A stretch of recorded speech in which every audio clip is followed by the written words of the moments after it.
Hello students, welcome. This is class 9th and the subject is science and we are going to study the chapter number 6 and the title of the chapter is tissue. We had already gone through the plant tissue, meristematic tissue, simple permanent tissue and complex permanent tissue, and after that in the next video we had gone through the animal tissue, and out of this we had already covered the epithelial tissue. Now in this video we are going to study about connective tissue. The question arises, what is connective tissue? ये connective tissue actually है क्या है? नाम से पता लग रहा है. The first is connect means जोड़ना. A tissue that connect the different parts of body by one way or the another. ऐसा टिश्यू जो बॉडी के अलग अलग हिस्सों को आपस में जोड़े एक तरीके से चाहे दूसरे से, तो उसको हम क्या बोलेंगे? That is connective tissue. अगर हम बोन्स की बात करते हैं तो बोन्स क्या कर रही हैं? मान लीजिए मैं अपनी आर्म की बोन की बात कर रहा हूं, तो मेरी आर्म्स की बोन क्या कर रही हैं? मेरी फिंगर्स को किससे ज्वाइंट कर रही हैं? शोल्डर से जोड़ रही हैं, राइट. मेरी इस फिंगर को कहां तक जोड़ रही हैं? वो शोल्डर तक लेके जा रही हैं, तो that is a connective tissue. But on the another hand blood को देखिए आप. ब्लड क्या कर रहा है? Right from the heart to lungs, from lungs in every cell of body it transfer the oxygen and carbon dioxide, digested material from alimentary canal to the all part of body.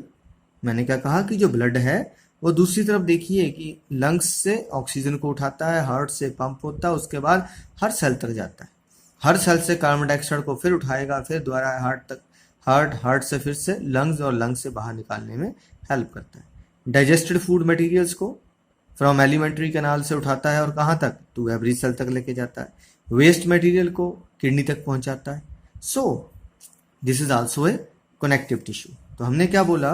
A tissue that connect the different parts of body by one way or the another is known as connective tissue. Okay, the cells of connective tissue are loosely spaced and embedded in an intercellular matrix. जितने भी हमारा क्या रहता है, connective tissue रहता है, उसके sales होते हैं वो थोड़ा उनके बीच में स्पेस थोड़ा खाली रहता है और एक किसी चीज के अंदर एम्बेडेड होते हैं. ये सेल खुले नहीं पड़े होंगे, ठीक है, किसी दूसरी चीज के अंदर एम्बेडेड होंगे. जैसे मान लो एक डिब्बा लिया आपने, उस डिब्बे में आपने क्या डाल दिया? पानी डाल दिया, फिर पानी में क्या डाल दिया? कंचे डाल दिए, राइट. तो वो जो आपके मार्बल्स हैं दे आर द सेल्स, और जो वाटर है वो क्या बन गया यहाँ पे? मैट्रिक्स. ओके, तो हम इसके बारे में पढ़ेंगे. नाउ हम one by one different connective tissue discuss करते हैं. The first connective tissue is the blood. पहले हम किसके बात करेंगे? ब्लड. मैंने वही कहा जैसे वो पानी है, तो यहाँ the matrix of blood is fluidic. जो लिक्विड होता है जो ब्लड का, याद रखिए मैट्रिक्स ये लिक्विड होता है, and this is known as a plasma. इसको हम किस नाम से जानते हैं? प्लाज्मा के नाम से जानते हैं. After that it also contain number of cells. Blood के अंदर कई सेल होते हैं, जैसे RBC, full form of RBC red blood corpuscles, या सेल्स भी लिख सकते हैं. दूसरे सेल्स इसके अंदर होते हैं WBC, white blood cells, and third के रहते हैं प्लेटलेट्स. अगर आप बेटे आरबीसीज को जानते हो तो why they are? Because of the presence of the haemoglobin RBCs are red. और जो हीमोग्लोबिन है it is because of Fe. Fe क्या है? आयरन. आयरन इसका सेंट्रल एलिमेंट रहता है, राइट. तो आयरन के साइड पे ही क्या रहते हैं हमारे पास? इस तरीके से हीमोग्लोबिन कंटेन रहता है. और एक हीमोग्लोबिन किसको हेल्प करता है कैरी करने को? ऑक्सीजन को कैरी करता है, राइट. तो RBCs have the iron, right. They are of blood red color because of the presence of hemoglobin, and they combine with the oxygen to form oxyhemoglobin. क्या बनाते हैं ये? oxyhemoglobin, and carry it from the oxygen from lungs to the every cell of the body. And in the cell क्या करते हैं? they join some amount of the carbon dioxide with them and bring it back to the lungs. WBC, white blood cell, these are the warriors of our body. They kill the pathogens. ये किनको मारने का काम करते हैं? ये कीटाणुओं को मारने का काम करते हैं. जब भी हमारी बॉडी के अंदर पैथोजन सेंटर करते हैं, जर्म सेंटर करते हैं, ये इनको किल करने की कोशिश करते हैं. आपने देखा होगा पस, पस देखिए, जब आपको चोट लगती है वहां पस निकलती है व्हाइट कलर की. The white colour of pus is mainly due to the dead डब्ल्यूबीसीज. क्या रहता है, जब पैथोजेंस और डब्ल्यूबीसी की आपस में फाइट चल रही होती है तो उसमें बहुत से डब्ल्यूबीसी मर जाते हैं and that also form the pus there. तो दिस इज डब्ल्यूबीसी. तो हमारी बॉडी में ऑक्सीजन कैरी करने का काम आरबीसी का है और पैथोजेंस को मारने का काम किसका हो गया, डब्ल्यूबीसी का, right. And third platelets. These platelets are actually blood clotting component of blood. अगर ब्लड क्लॉटिंग आपको चोट लग जाती है उसके बाद क्या होता है, खून बहना शुरू हो जाता है, बहता है ना, रक्त बहता है. तो दैट ब्लड वो कैसे रुक जाता है थोड़ी देर के बाद, that is because of platelets. तो platelets help in the blood clotting. तो दीज आर द थ्री. हम 7th में पढ़ चुके हैं कि if there are no platelets and we got a injury the bleeding remain continue and the person may die. अगर क्या होगा, प्लेटलेट नहीं होंगे हमारी बॉडी में तो कभी अगर चोट लग गई तो क्या होगा, ब्लड बहता रहेगा और आदमी की डेथ तक हो जाएगी. और तीसरी चीज इसके अंदर क्या रहती है ब्लड के अंदर, देखिए पहले मैट्रिक्स, फिर cell and third suspended particles. Suspended particle means it contain proteins, salt, hormones, gases, waste, digested food. देखिए डाइजेस्टेड फूड कहाँ से निकालेंगे, डाइजेस्टिव सिस्टम से. वेस्ट हर सेल से उठेगा और कहाँ जाएगा, दैट इज टू किडनी, कुछ लंग्स में आएगा. गैसेज होती हैं, हार्मोन्स होते हैं, सारे इसके अंदर. आरबीसीज के बारे में बता दिया आपको, they have haemoglobin, they carry oxygen and carbon dioxide. WBC, they kill the germs. Platelet help in blood clotting. And this is all about the first connective tissue of our body, animal body, that is the blood, right? Second, the component is, the second type of connective tissue in body is bones. Bones have hard matrix. जो bones रहती हैं इनका matrix क्या रहता है, बहुत hard होता है. And mainly it consists of calcium and phosphorus. Main ध्यान रखने वाली बात ये है, right? कि जो इसका मैट्रिक्स रहता है, इसका मैट्रिक्स में ज्यादा मात्रा में क्या रहता है, वाटर. सबसे ज्यादा मात्रा में क्या रहेगा प्लाज्मा में, water. But in the case of bones the matrix is hard and made up of calcium and phosphorus, right. अब बोन्स हमारी क्या होती है, स्ट्रॉन्ग रहती है ना. तो these consist of strong and non flexible tissue. कोई फ्लेक्सिबिलिटी नहीं होती बोन्स के अंदर. तो ध्यान रखिएगा, इसके सेल देखिए आपके कैसे, आरबीसी, डब्ल्यूबीसी, प्लेटलेट्स इधर घूम रहे हैं, लेकिन यहाँ सेल क्या रहते हैं, they are the strong and non flexible tissues, that is bone, and it form the network with muscles and support the organs of the body. देखिए हम मूवमेंट होती है हमारी बॉडी की, दैट इज, उसके लिए दो चीजें मेन रिस्पॉन्सिबल है, one is the muscular tissue and other is the bones. दोनों ही मिलके सारी हमारी बॉडी की मूवमेंट करते हैं. तो it form the network with the muscles and support the organs of the body, right. And the third is the ligament. Third is the ligament. अब ligament क्या चीज है, अगर हमारे पास क्या रहता है, दो बोन्स को जोड़ना जरूरी है. अगर मैं यहाँ बात करता हूँ तो मेरी इस बोन और इस बोन के बीच में, या यहाँ बात करते हैं, इन दोनों ही बोन्स के बीच में ज्वाइंट रहता है यहाँ पे, राइट. तो दीज आर कॉल्ड, अगर हम इसको फोल्ड कर रहा हूँ मैं, तो यहाँ दोनों ही बोन्स को आपस में किसने, ये जो पीछे खींच रही है, दैट इज लिगामेंट. अगर आप ऐसे रखेंगे या आप ऐसे हिलाएंगे तब आपको यहाँ महसूस होगा कुछ. तो दिस इज लिगामेंट. तो लिगामेंट का काम क्या रहा, ठीक है, they joint the two bones with one another. तो दो बोन्स को जो आपस में जोड़ता है दैट इज लिगामेंट. अगर इसका पूछेंगे, it have very less matrix and it is elastic.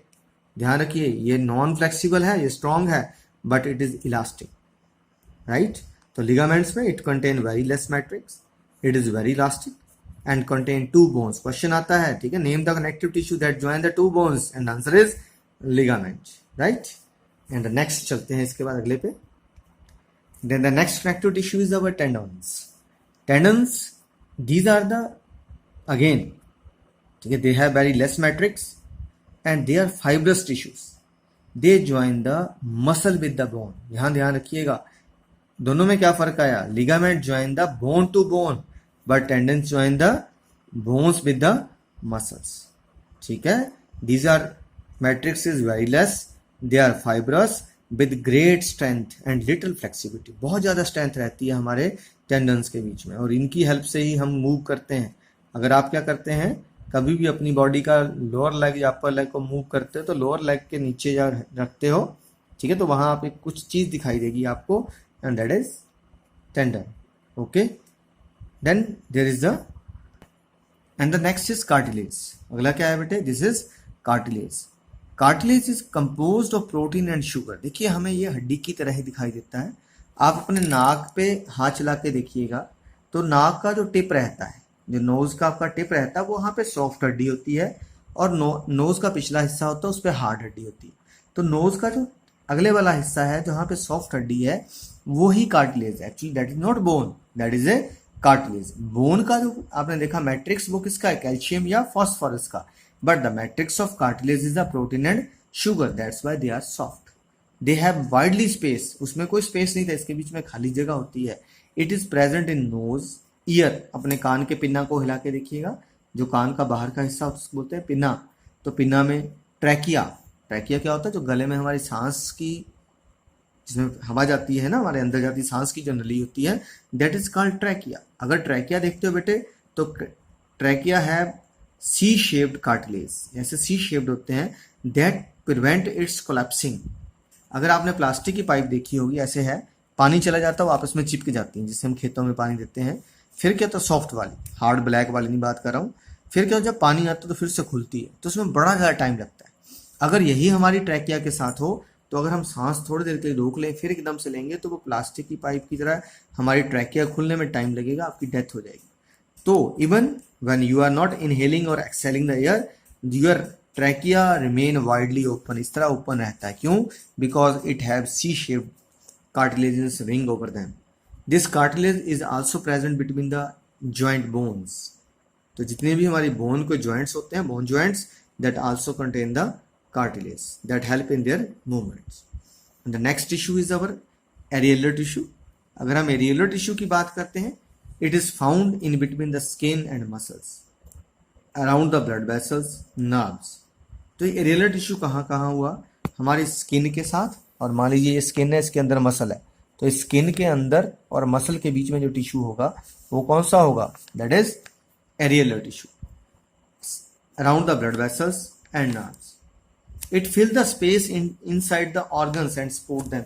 हमारे जितने ऑर्गन्स होते हैं उनको अंदर से सपोर्ट कौन दे के रखता है, दिस एरियलर टिश्यू ही सपोर्ट करते हैं। And the last connective tissue is the adipose tissue. Adipose नाम याद रखिएगा, फैट को स्टोर करता है। It is found below skin and between the internal organs. हमारी स्किन के नीचे और इंटरनल ऑर्गन्स के साइड पे ये मिलता है आपको। जितने दो कोई ऑर्गन है, दो ऑर्गन के बीच में कौन सा भरा होगा, that is adipose tissue. It store the fat globules. ये किसको स्टोर करता है, फैट ग्लोब्यूल्स को स्टोर करके रखता है।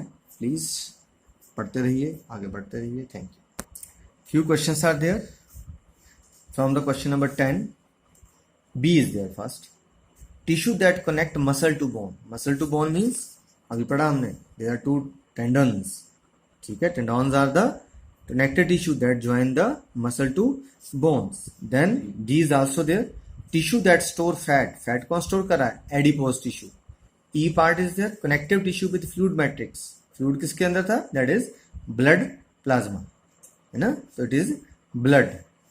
That's all about this particular topic. Thank you.